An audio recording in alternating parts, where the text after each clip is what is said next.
Jangan lupa subscribe channel YouTube TVRI Bengkulu, like, komen, dan nyalakan notifikasinya.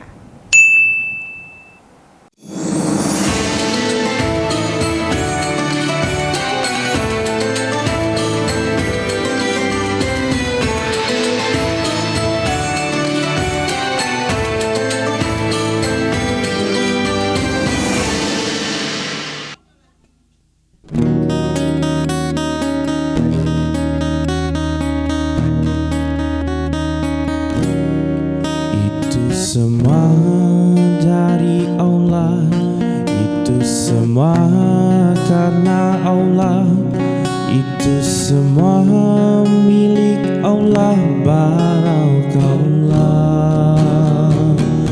Banyak harta ngapain kalau nggak berkah fikiri.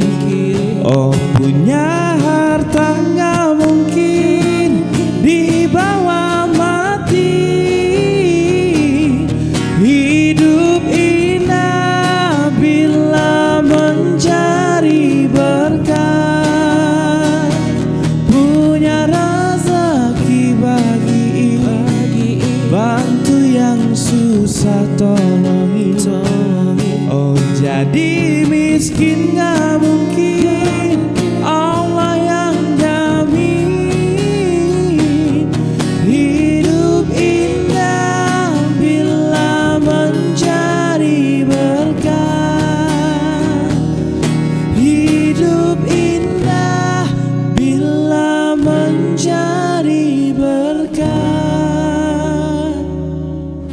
Baik, bagus Daeng, terima kasih sudah membuka kembali perjumpaan kita dalam acara Mutiara Kolbu.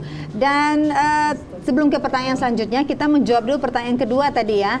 Jadi pertanyaannya adalah Pak Ustadz, bagaimana kita menghadapi ketika ada orang yang selalu datang ke rumah kita begitu ya, mungkin 1 bulan bisa 3-4 kali itu berhutang atau minjam uang yang sedikit ya, nggak banyak, misalnya 10 atau 20 ribu. Itu bagaimana Pak Ustadz? Apakah ada nilai pahalanya atau tidak? Begitu ya pertanyaannya. Silakan Pak Ustadz. Ini curhat ya Ibu? Curhat dong. Jadi begini Ibu, pertama bersyukur. Bersyukur Mbak Ranti. Bersyukur, oke. Bersyukur kita yang didatangi orang loh. Mana pilih kita didatangi orang atau kita yang mendatangi orang? Didatangi Pak Ustadz. Didatangi dong. Ya. Nah, jadi bersyukur ketika hari ini kita ini manusia pilihan. Allah menggerakkan hati si A untuk datangi kita. Berarti si A menganggap kita ini kaya. Alhamdulillah. Alhamdulillah. Yang kedua, bisa jadi sengaja Allah ngirim ini orang itu untuk menguji keiman kita. Yang ketiga, karena Allah Maha tahu kita ini dikit pahala. Sholat cuman wajib aja. Pahala sunnah kita nggak ada. Allah antar orang itu biar kita mau sedekah. Masya Allah. Jadi bersyukur kita didatangi orang daripada kita yang datang orang. Jadi bersyukur dulu, oh ini nggak, semua nggak mungkin datang kebetulan Ibu. Ini pasti skenario Allah. Tapi dia datang berkali-kali, biarkan. Daripada kita yang datang orang berkali-kali. Ketika dia datang, kok kan cuma 20 ribu, 10 ribu. Kenapa nggak 200? Ketika nggak sanggup 20 ribu, Ibu 10 ribu nggak sanggup, sudah bilang baik-baik. Kan Allah ajarkan, qaulun ma'rufun wa maghfiratun khairun min sadaqatin yatba'uha aza. Kata Allah, kau berkata yang baik-baik atau kau minta maaf itu jauh lebih baik daripada kau ngasih sedekah tapi nyakitin. Oke. Jadi misal ada datang orang, dia minta sedekah 20 ribu, bilang maaf dulu ya Bu, untuk hari ini aku belum bisa ngasih. Ini khairun kata Allah min sadaqatin yatba'uha azab. Jauh lebih baik seperti itu daripada ngasih sedekah tapi nyakiti dia. Ini 100 ribu tapi jangan datang ke sini. Ini lebih baik, mohon maaf ya Bu, mungkin hari ini belum bisa ngasih karena kebetulan mau ngasih yang lain. Lebih baik. Jadi begitu. Jadi bersyukur kita didatangi orang dan itu jadi ladang pahala kepada kita. Jangan sampai orang datang kita tidak bisa ngasih. Walaupun mungkin dia minta 20 ribu. Kita kasihnya 1000 misal. Hanya mampunya 1000. Berikan 1000. Kalau betul-betul tak mampu, tadi lebih baik mohon kita minta maaf. Maaf ya, aku belum bisa ngasih. Jauh lebih baik. Kenapa? Karena memang ada riwayat bisa jadi itu malaikat yang tadi ingin menguji kita. Kan ada kasus di zaman Bani Israel. Ya, ketika malaikat yang berubah wujud jadi manusia ingin menguji harta kita, kita pelit atau enggak. Kan kisah nyata itu kan. Oh, bisa jadi itu malaikat yang memang Allah kirim untuk menguji kita. Kikir enggak kita? Jadi berikan aja semampu kita. Ketika tak mampu keinginannya setengahnya. Tak mampu berapa yang kita mampu. Tak mampu pun berkata maaf. Aku belum bisa memberi. Begitu Ibu. Enak ya Bu ya, kalau ngomong sama Pak Ustadz adem, jadi orang mau datang aja. Iya, Nanti Pak Ustadz nggak ada, mulai tuh ngomel. Baik, jadi begitu ya, jadi boleh-boleh saja Pak Ustadz, kalau memang tidak ada, katakan maaf. Katakan tak ada, ya. minta maaf. Baik, oke. Baik, kita ke pertanyaan selanjutnya ya Ibu. Lanjut ya, oke. Silakan, langsung. Bismillahirrahmanirrahim. Assalamualaikum warahmatullahi wabarakatuh. Waalaikumsalam warahmatullahi wabarakatuh. Gini Pak Ustadz, mengenai hutang tadi, seandainya kita punya hutang sama orang tua, kemarin tuh masih hidup, sekarang sudah meninggal. Seandainya 10 juta, sudah tuh masih ada warisannya 10 juta. Tapi kita ini ada dua saudara. Itu kan dibagi, yang 10 juta tadi dibagi jadinya 5 juta. Gimana Pak Ustadz, seandainya kita nggak ambil, kita bayarkan sama kakak tadi, dibilang ini utang saya yang kemarin ada 10 juta, tinggal 5 juta lagi. Gimana Pak, apakah Itu bisa diterima kita sebagai diterima pembayaran? sebagai pembayaran apa masih ada utang kita?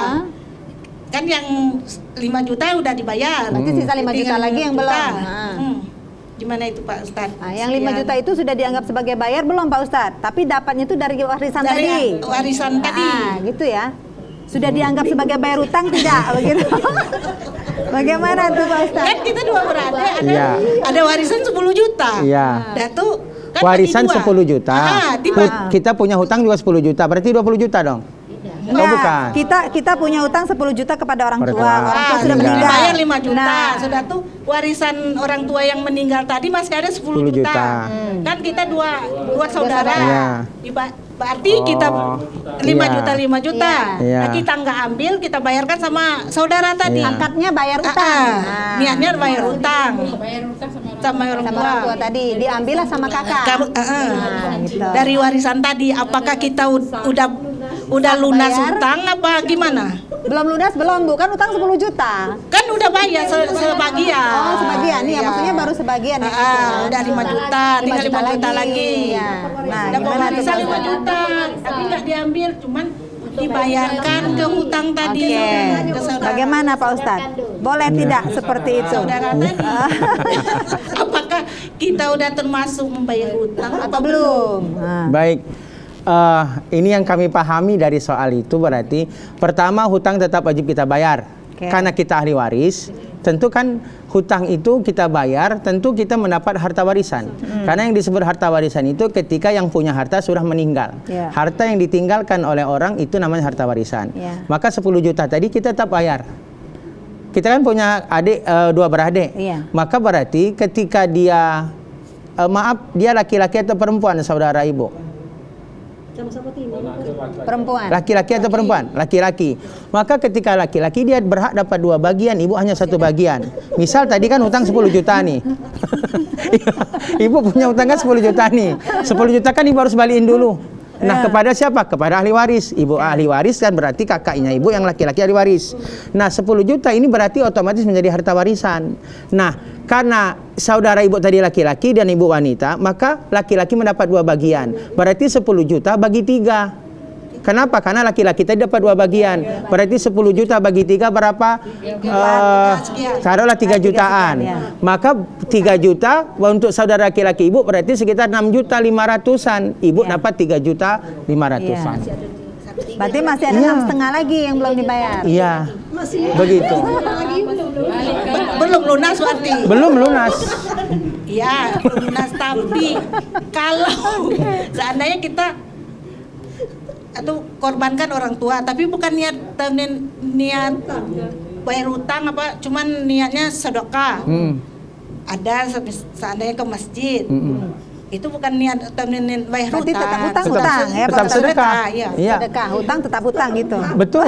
Jadi memang itu kewajiban anak, sedekah untuk orang Orang tua. tua. Karena kasusnya ketika ada sahabat nanya kepada Rasul, "Ya Rasulullah, inna ummi tufiat." Sahabat ini curhat, "Ya Rasul, ibuku meninggal. Wa ana ghaibun anha, dan aku dah ada waktu dia meninggal." Kata sahabat, "Hal tanfa'u ya Rasulullah an natasaddaq anha?" Bisakah jadi manfaat untuk ibuku yang meninggal itu kalau aku sedekah atas namanya, bersedekah atas nama orang tua yang meninggal? Qala, kata Nabi, "Na'am, iya bermanfaat." Hadisnya sahih riwayat Imam Muslim. Ini jadi dalil bahwa sedekah anak atas nama orang tua yang meninggal itu dibolehkan sampai menjadi manfaat untuk orang tua. Maka termasuk kewajiban berbakti anak kepada orang tua itu tadi, sedekah terus atas namanya. Mungkin kita sedekah tak mampu banyak, tapi sedikit atas nama orang tua. Kita mungkin katakan punya uang 10.000, niatkan, "Ya Allah, 10.000 ini untuk atas nama orang tuaku, lapangkan barzahnya, ya Allah, ampuni dosanya." Sampaikah itu jadi manfaat? Disebut tadi hadisnya menjadi manfaat untuk ibunya yang meninggal. Itu sedekah. Iya. Kalau hutang tetap harus dibayar. Kalau seandainya kan dua berada ini bukan, dianya maunya enggak nurul Islam, bagi dua. Oh, harta warisan itu kan ada yang 50-50 gitu ya, bagi dua. Berarti kembali kepada hukum warisan. Jadi ibu, hukum warisan itu tidak boleh ya, tidak boleh dibagikan harta warisan secara adat. Ya. Tidak boleh dibagikan 50-50. Tidak boleh, kan suka sama suka. Dia ridho. Tidak. Karena hukum warisan ini ada aturannya dari Allah. Iya. Dalil tentang warisan nanti An-Nisa ayat 11, 12, 13, Iya, betul. 14 sampai An-Nisa ayat terakhir. Ketika harta warisan, maka wajib dibayar sesuai aturan Allah. Kenapa tadi laki-laki dapat 2 bagian? Karena Allah yang menentukan laki-laki dapat 2 bagian, wanita hanya 1 bagian. Jadi tidak bisa, ini kan 10 juta kerek duo, apa sih kok bagi duo misalnya kan? Dah 5 juta, tidak bisa karena ini harta warisan. Kecuali ada hibah, mungkin orang tua masih hidup, kau dapat 1, kau dapat 1, ya boleh karena itu hibah. Tapi kalau warisan ada aturan dari Allah. Dalilnya tadi An-Nisa ayat 13-14. Wa may yata'adda hududallah. Siapa yang mengingkari hukum Allah, salah satu mengingkari hukum Allah, membagikan warisan tidak sesuai aturan Allah. Maka apa ancaman Allah? Enggak main-main.